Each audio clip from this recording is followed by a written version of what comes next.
Kalbına bu yüreğim hatli Eşkım Gepleşip senin bilen mutlu Eşkım Bir günüm yok sana duş gelip Bir-birege yüreğimde dolu Sen bilen hoşluğum kan boldu Eşkım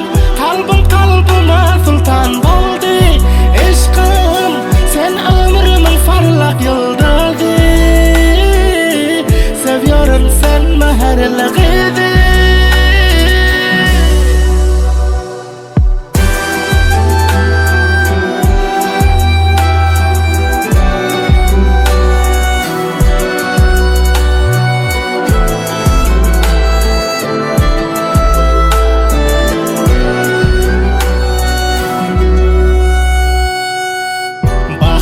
Sen gelip game unuttum Yarın bolonuna ken şükürler ettim Geleceğim ömür ha bile bolacağım Beğenip yarın men sana yettim Gün be gün hoşluğum ziyada Eşkım armanım yağındı dünyada Eşkım men derdin canım perizada Menem şehzada Sen bilen hoşluğum kan boldu Eşkım Kalbıma sultan boldu Eşkım Sen ömrümün parlak yıldızı Seviyorum sen meherliğini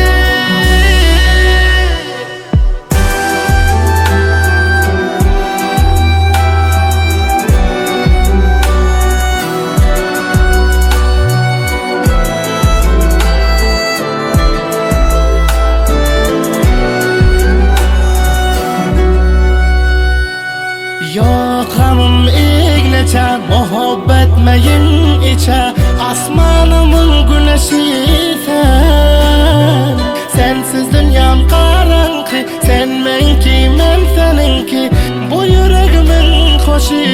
sen Hem idilla sergerin Aşığı sen gevherin Hem bahtımın kumri hoşu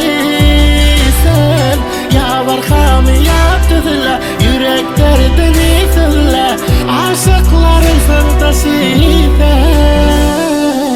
Kalbına bu yüreğim hatlı